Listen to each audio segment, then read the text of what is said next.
أعوذ بالله من الشيطان الرجيم বিসমিল্লাহির রহমানির রহিম। সম্মানিত সুধী, আমাদের সমাজে একটা প্রচলিত একটা ধারণা রয়েছে, একটা গল্প রয়েছে যে একজন ব্যক্তি, একজন বিখ্যাত মুসলিম ব্যক্তি একসময় উনি মায়ের গর্ভে থেকে যখন জন্মগ্রহণ করেছিলেন তখন 18 পারা হাফেজ, কোরআনের হাফেজ হিসেবে জন্মগ্রহণ করেছিলেন।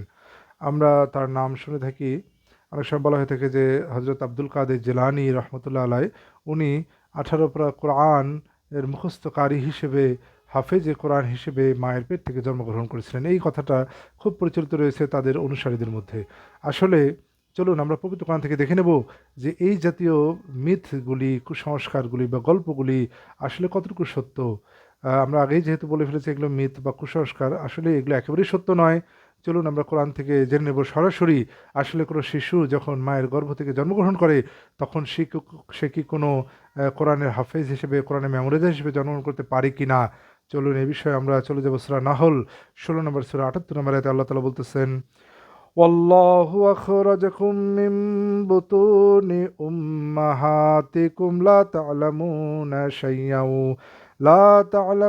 শাইয়্যাও ওয়া জাআলা লাকুমুস সামআ ওয়াল আবসারা ওয়াল আফইদাতা লাআল্লাকুম তাশকুরুন।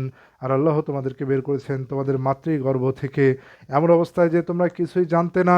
তিনি তোমাদের জন্য সৃষ্টি করেছেন শ্রবণ শক্তি, চক্ষু ও অন্তর, যাতে তোমরা শুকরিয়া আদায় করো। এখানে আল্লাহ তাআলা বলতেছেন ওয়াল্লাহু আখরাজাকুম, আর আল্লাহ তোমাদের বের করেন মিম বুতুনি উম্মাহাতিকুম, তোমাদের মায়েদের পেট হতে, লা তাআলামুনা শাইয়া, লা তাআলামুনা, তোমরা জানো না, শাইয়া, কোনো কিছুই জানো না। তাহলে আল্লাহ তাআলা যিনি তোমাদের মায়ের পেট থেকে বের করেন এমন অবস্থায় যে তোমরা কিছুই জানো না, লা তাআলামুনা শাইয়া, কোনো কিছুই জানো না। ওয়াজআলা লাকুমুস সামআ, এবং তিনি তোমাদের জন্য বানিয়েছেন শ্রবণ শক্তি, ওয়াল আবসারা, দৃষ্টি শক্তি সমূহ, ওয়াল আফইদাতা, এবং হৃদয় সমূহ, লাআল্লাকুম তাশকুরুন, সম্ভবত তোমরা কৃতজ্ঞতা প্রকাশ করবে। সুতরাং এই আয়াত সূরা নাহল 16 নম্বর সূরা 78 নম্বর আয়াত থেকে আমরা জানতে পারলাম আল্লাহ তাআলা আমাদেরকে বলেছেন যে আল্লাহ তাআলা তোমাদের মায়ের পেট সমূহ থেকে তোমাদের বের করেন যে তোমরা কিছুই জানো না, কিছুই জানতে পারো না। তাহলে মায়ের পেট থেকে জন্মগ্রহণটা একটা শিশু, সে কোনোভাবে কোরআনের কোনো আয়াত, কোনো অংশ আহ, আহ, মুখস্থকারী অবস্থায় বের হওয়া কোনোভাবেই সম্ভব না। কারণ এই আয়াতটা আল্লাহ তাআলা বলেছেন, এর কোনো ব্যতিক্রমী আয়াত আমরা পাইনি।